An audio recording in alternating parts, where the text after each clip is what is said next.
જનાદેશ આવી ચૂક્યો છે, પરંતુ સ્થિતિ એવી સર્જાય છે કે સરકાર રચવા માટે અત્યારે નાની પાર્ટીઓ પર મદાર રાખવાની ભારતીય જનતા પાર્ટીને જરૂર પડી છે.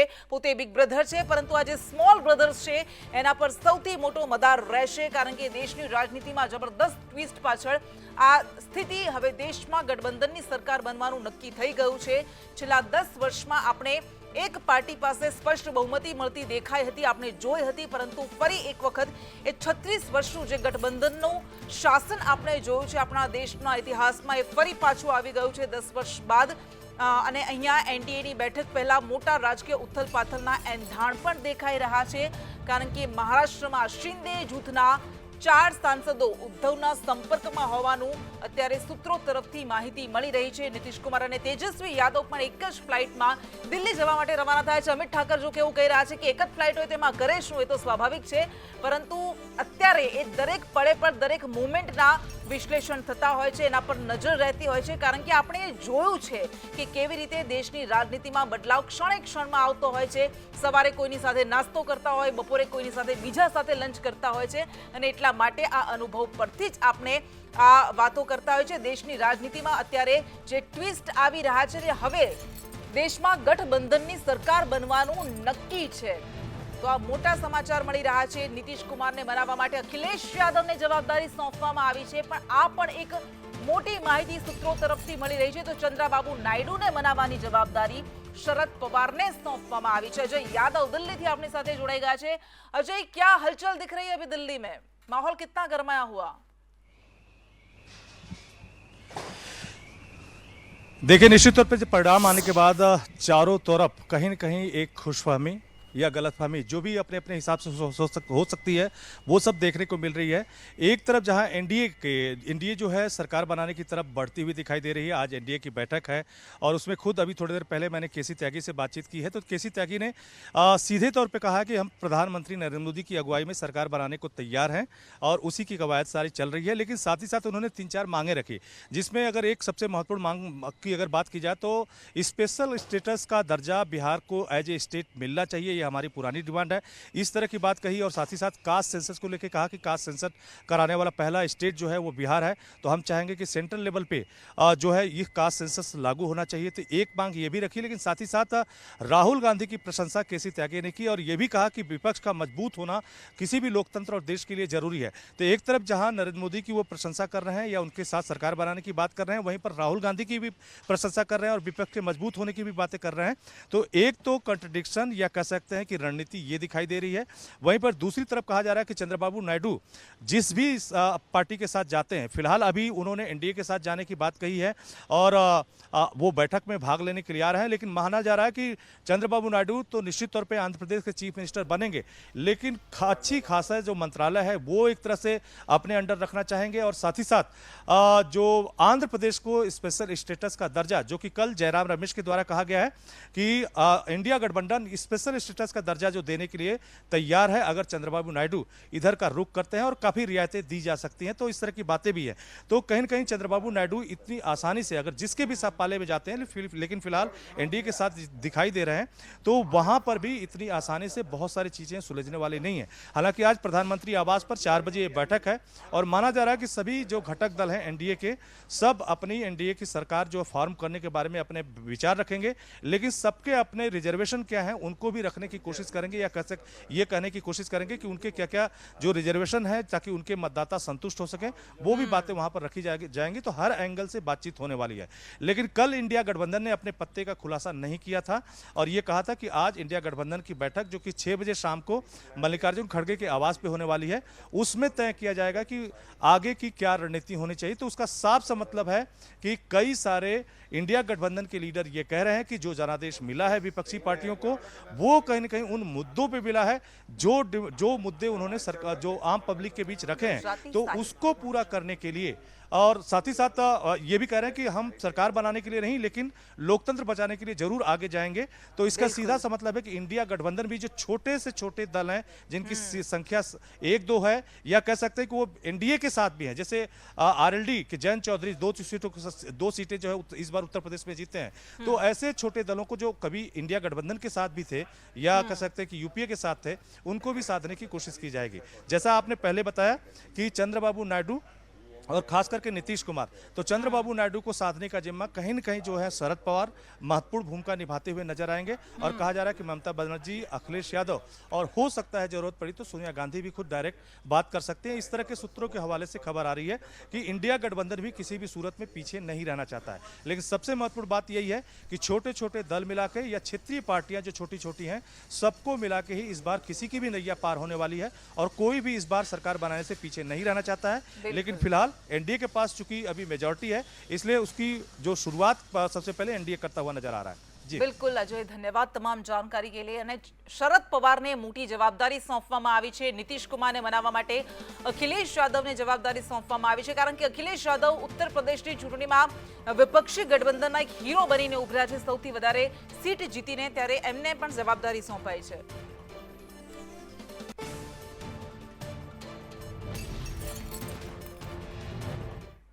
અને ચર્ચામાં આપણે ફરી પાછા આગળ વધીએ। જયવંતભાઈ, અત્યારે તમે જે સ્થિતિ જોઈ રહ્યા છો, વિધાનસભાની ચૂંટણીઓ બાદ આપણે જે રિસોર્ટ પોલિટિક્સ ને આ ગઠજોડ ને તડજોડ ને આવું બધું બહુ જોતા હોઈએ છીએ, સામાન્ય બની ગયું છે। આયારામ ગયારામથી એ શરૂઆત થઈ હતી, એના કદાચ પહેલાથી, પણ એ ત્યારથી મોમેન્ટમ પકડાયું અને અત્યારે હવે આ જોઈએ છીએ। પરંતુ આ લોકસભાની ચૂંટણી બાદ બિહાર છે, આંધ્રપ્રદેશ, બંને સ્પેશિયલ સ્ટેટસ આપવાની માંગ બંને પક્ષો કરતા રહ્યા છે અને અત્યારે જે આ સ્થિતિ છે એ શરતો મૂકવાના છે। તમને શું લાગે છે 2014 અને 2019 કરતા આ વખતની સરકાર કેટલી અલગ હશે અને અત્યારે તમને શું પોલિટિકલ રાજકીય સંભાવનાઓ દેખાઈ રહી છે? એટલે અત્યારે તો સંભાવના એવી છે કે એમ તો વાંધો નહીં આવે એનડીએને, કારણ કે એ લોકોને આમ જુઓ તો મેં કહ્યું એમ કે 272માં માત્ર 4 બેઠકોની જ વધારે જરૂર છે અને આ લોકો જે 16 અને 12 એટલે ટીડીપીની 16 અને જનતા દળ યુની 12, આ ઉપરાંત પ્રયત્ન એવો પણ થશે કે અન્યોમાં જે છે એમાંથી કેટલાને લાવી શકાય, બીએસપીને લાવી શકાય, બીઆરએસને લાવી શકાય કે પછી જે વાયએસઆર છે, આ બધાને પ્રયત્ન થશે કે ભાઈ તમે ભલે અમારી સાથે સીધા ન જોડાવ તો કંઈ નહીં, બહારથી ટેકો આપો, અકાલી દળને પણ પાછા મનાવવાનો પ્રયત્ન થાય। અને ઇન્ડી ગઠબંધનમાં પણ કોઈ ઉદ્ધવ ઠાકરેને મનાવવાનો પ્રયત્ન થાય, કારણ કે વચ્ચે એવું સમાચાર આવ્યા હતા પરિણામ પહેલા કે ઉદ્ધવ ઠાકરે પણ સંપર્કમાં છે, એટલે એ પણ શક્યતા ભરપૂર રહેલી છે। અને પ્રયત્ન એવો થશે કે પૂરેપૂરી, કારણ કે આમાં 1 કે 2 પક્ષો છે એ ઉપર નીચે થવાની શક્યતા બહુ રહેલી છે।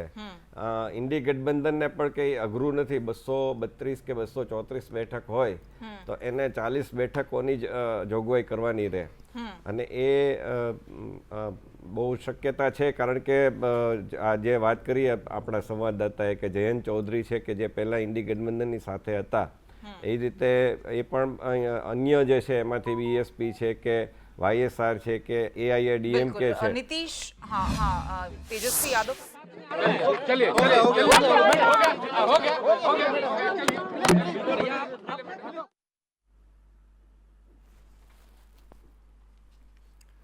તો આગળ વધીએ। તમે કહ્યું કે આવું થવાનું છે। હા અમિતભાઈ, આપની પાસે ફરી આવી, કપિલ સિબ્બલે પણ કહ્યું અને હમણાં આપણે સાંભળ્યું હિરેનભાઈએ પણ કહ્યું કે લેવલ પ્લેઇંગ ફિલ્ડ આખી ચૂંટણીમાં હતું નહીં, કારણ કે તમે ઇન્ડિયા ગઠબંધનના નેતાઓને કાં તો જેલમાં પૂરી દીધા હતા, એમનો આરોપ જે રીતે છે, અને એ જોયું કે અકાઉન્ટ્સ એમના ફ્રીઝ કરી દીધા હતા, એટલે આ સૌથી મોટી, વિશ્વની સૌથી મોટી અસમાન ચૂંટણી હતી, કપિલ સિબ્બલે પણ કહ્યું। અને એવી પણ વાત મુકાઈ કે જો આ સમાન ચૂંટણી હોત જેવી રીતે લડાતી રહી છે તો ચિત્ર કદાચ ઉલટું હોત। એટલે હું વર્ષોથી જે ચૂંટણી ને જોતો આવ્યો છું તો શબ્દોથી રમવા માટે કોંગ્રેસના જે આ જૂના નેતાઓ છે ને, એમના શબ્દમાં જ લોકતંત્ર હોય છે, એમના સ્વભાવમાં લોકતંત્ર ક્યાંય ના હોય। વિશ્વની સૌથી અસમાન ચૂંટણીનું રોવાનું અને આટલા કોન્ફિડન્સ સાથે રોવાનું, કોણ રોવે છે? તો કોણ કહે છે બંગાળમાં ઊભું રહીને કે મમતા બેનર્જી પાસે પૈસા નથી? કોણ કહે છે પટનામાં ઊભા રહીને કે લાલુ યાદવ પાસે પૈસા નથી? પૈસા કરપ્શનના કારણે તો જેલમાં છે। કોણ કહે છે જેએમએમના મુખ્યમંત્રી જે અત્યારે કરપ્શનના કારણે જેલમાં છે, એ કહે છે કે અમારી જોડે પૈસા નથી। શરદ પવારને નેચરલ કરપ્ટેડ પાર્ટી તરીકેનું બિરુદ આ જ ઇન્ડિયા ગઠબંધનના અરવિંદ કેજરીવાલે કીધું. હવે કોણ કહે છે મહારાષ્ટ્રમાં મુંબઈમાં ઉભા રહીને કે એમની પાસે પૈસા નથી? સોનિયા ગાંધીજી અને રાહુલ ગાંધીજી પોતે જ એ કરપ્શનના ચાર્જિસના કારણે બેલ ઉપર છે. એ લોકો કહે છે અમારી જોડે પૈસા નથી. એટલે જે વાત કરવી અને આ વાત કે જે લોકો માત્ર કરપ્શનના ચાર્જિસના કારણે એ લોકો ભેગા થયા છે, એ લોકો કહે છે કે અસમાન ચૂંટણી છે. અસમાન ચૂંટણી એ એટલા માટે છે કે આ લોકો માત્ર જાતિવાદ, પરિવારવાદ, ભ્રષ્ટાચાર, તૃષ્ટિકરણની રાજનીતિ કરનારા લોકોની જે ચૂંટણી સામે કોણ છે? જે પરફોર્મન્સની પોલિટિક્સ કરે છે એવા નરેન્દ્ર મોદીજી સામે છે. એટલે સાચા અર્થમાં આ સમાન ચૂંટણી છે. જે ચૂંટણી આ લોકો લડે છે, બરાબર, એ લોકો પાસે પોતાનો કોઈ બેઝ નથી. જ્યાં જ્યાં રાહુલ ગાંધી ચાલીને નીકળ્યા બંને બાજુ, કન્યાકુમારીથી કાશ્મીર સુધી અને ત્યાંથી આપણે નોર્થ ઇસ્ટથી ગુજરાત સુધી, તો આ બધી જગ્યાએ એ 30% સીટો બી જીતી નથી શક્યા. તો જે લોકોને નેતા તરીકે લોકો નથી માનતા એના પરફોર્મન્સનું રાજનીતિ કરનાર નરેન્દ્રભાઈ સામે આવીશું આપની પાસે મોટા સમાચાર મળી રહ્યા છે કે ગુજરાતના તમામ સાંસદો આવતીકાલે દિલ્હી પહોંચવાના છે. આ મહત્વપૂર્ણ સમાચાર. અત્યારે ભાજપના સાંસદોને આવતીકાલે દિલ્હી પહોંચવાના આદેશ આપી દેવામાં આવ્યા છે અને ગુજરાતના તમામ સાંસદો આવતીકાલ સાંજ સુધીમાં દિલ્હી પહોંચવાના છે. આ મહત્વપૂર્ણ સમાચાર મળી રહ્યા છે. તો ભાજપના સાંસદોને દિલ્હી પહોંચવાનો ઓર્ડર અપાયો છે, આદેશ અપાયો છે અને આવતીકાલે તેઓ પહોંચી જશે. અને શું એમાં થવાનું છે? ગુરુવારે શરૂ થશે સાંસદોની રજીસ્ટ્રેશનની પ્રક્રિયા, કારણ કે 25 બેઠકો ભારતીય જનતા પાર્ટી ગુજરાતમાં જીતી છે. એક બેઠક ગેનીબેન ઠાકોર જે બનાસકાંઠાથી કોંગ્રેસના ખાતામાં ગઈ છે. એટલે તમામે તમામ ભારતીય જનતા પાર્ટીના 25 સાંસદો છે. એક બેઠક તો પહેલેથી જ ક્લિયર થઈ ગઈ હતી સુરતની, જ્યાંથી મુકેશ દલાલ જીતી ગયા હતા. પરંતુ આ 25 સાંસદો દિલ્હી જશે અને તેમને આદેશ આપી દેવામાં આવ્યા છે 9 તારીખે. આ મોટા સમાચાર મળી રહ્યા છે. જોકે પહેલા પણ ઘણી બધી વાતો સામે આવી હતી કે પ્રધાનમંત્રી નરેન્દ્ર મોદી 9 તારીખે શપથ ગ્રહણ કરશે અને તેના માટેની તૈયારીઓ પણ અત્યારે તડામાર ચાલી રહી છે અને નેતાઓને બોલાવવાના, દિગ્ગજોને બોલાવવાના, સાંસદોને બોલાવવાના પણ શરૂ થઈ ગયા છે. 9 તારીખે પીએમ મોદીની શપથ વિધિ યોજાય તેવી શક્યતાઓ અત્યારે જોવામાં આવી રહી છે અને એટલા માટે જ સાંસદોને આવતીકાલે દિલ્હી પહોંચવાના. અને એક બાદ એક રાજ્યના સાંસદો, ભારતીય જનતા પાર્ટીના જે પણ સાંસદો અલગ અલગ રાજ્યોમાં જીત્યા છે એમને બોલાવવામાં આવશે અને ગુજરાતના સાંસદો કાલ સાંજ સુધીમાં દિલ્હી પહોંચશે.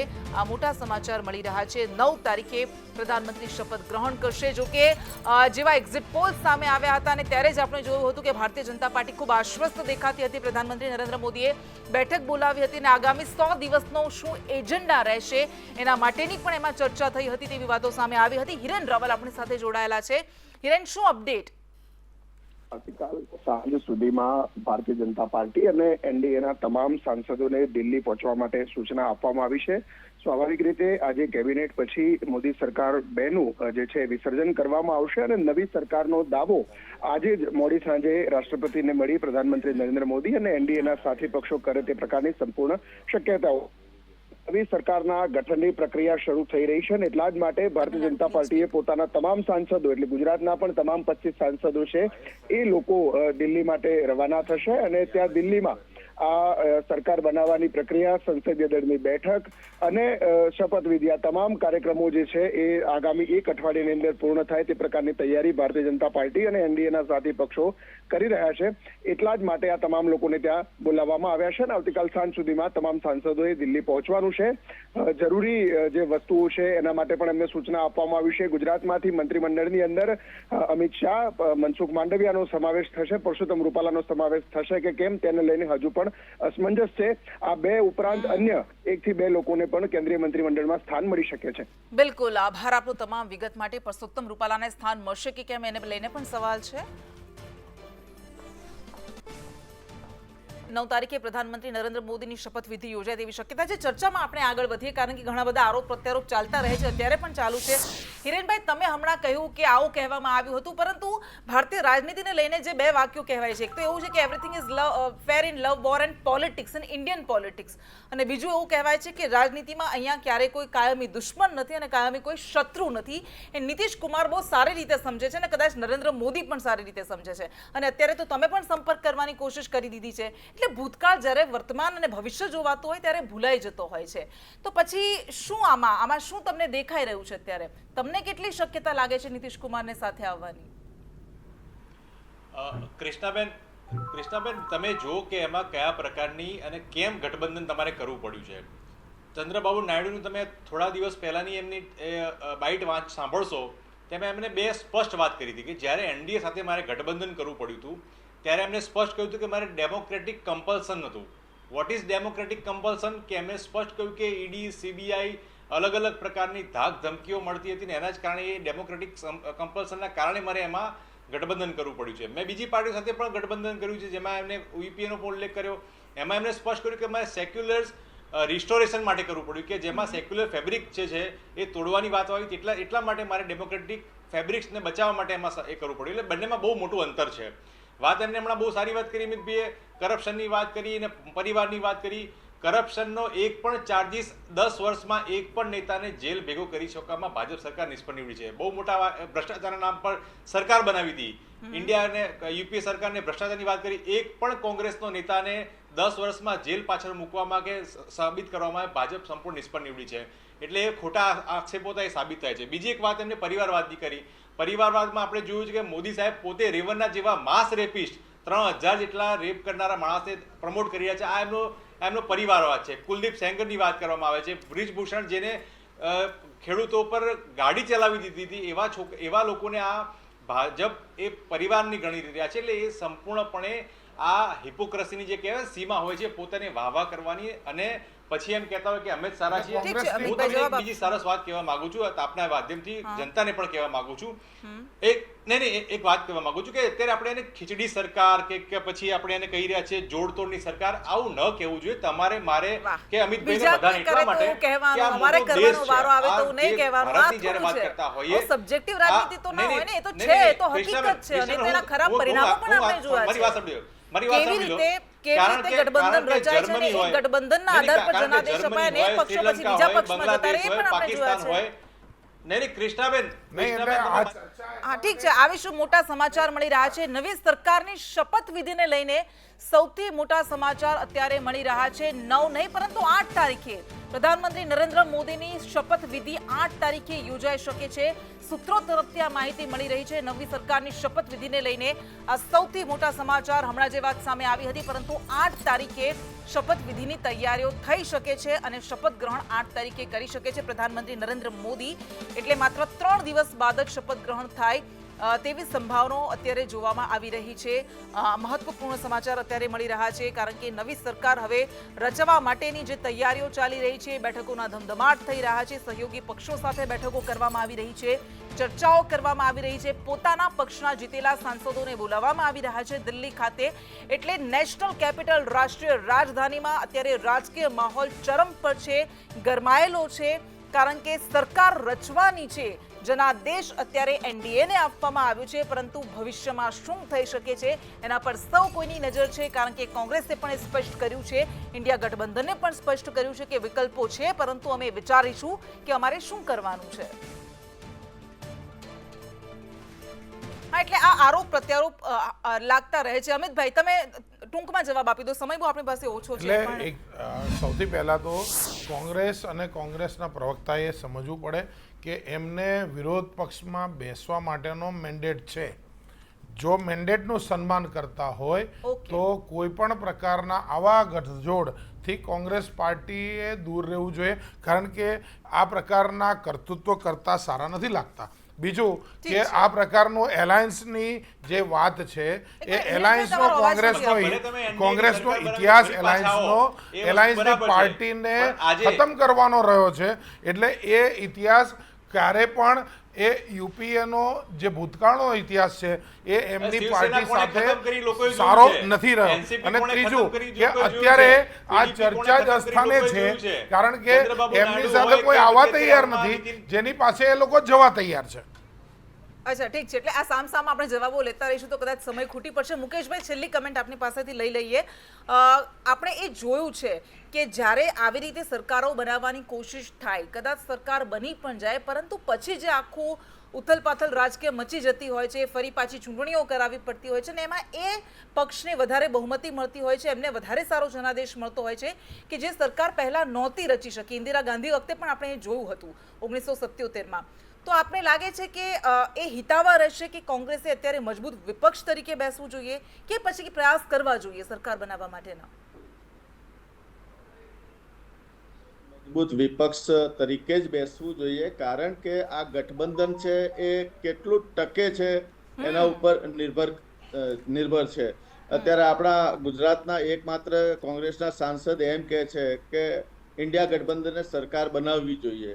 એટલે આવો અભિપ્રાય આપે છે ને દેશના ખૂણે ખૂણેની બીજી ચેનલો આપણે જોઈએ તો નાના નાના એક બબ્બે સીટો વાળા પણ એમ કહે છે કે ઇન્ડિયા ગઠબંધનને સરકાર બનાવવી જોઈએ. પરંતુ હવે જે 9 તારીખથી 8 તારીખ ઉપર આવ્યા છે, મુહૂર્તને જોઈને નહીં પણ મનોવ્યથાને જોઈને જલ્દી શપથવિધિ થાય એના માટે રાષ્ટ્રપતિનો આદેશ, એના માટે આજે સાંજે એનડીએ ગઠબંધનની મીટિંગ થાય, રાષ્ટ્રપતિ પાસે જાય, ત્યાંથી એમની સહમતિ મળે તો કદાચ કાલે નહીં તો પરમ દિવસે આ શપથવિધિ જલ્દીમાં જલ્દી થાય, કારણ કે આ પરિસ્થિતિ અત્યારે જોવા દેખાઈ રહી છે. જી બિલકુલ, સમય ઓછો છે આપણી પાસે. તમામ અમારી સાથે જોડાયા, આપનો ખૂબ ખૂબ આભાર. અને ભારતીય જનતા પાર્ટી જેટલું બને એટલી જલ્દી દાવો કરશે સરકાર રચવાનો, કારણ કે અત્યારે એમની પાસે ગઠબંધનને બહુમતી છે, પરંતુ જે રીતે રાજધાની દિલ્હીમાં માહોલ ગરમાયેલો છે અને આવનારા 3-4 દિવસ સુધી આવી જ અપડેટ્સ, આવો જ પડે પડનો માહોલ ગરમાતો રહેશે, આપના સુધી પહોંચાડતા રહીશું.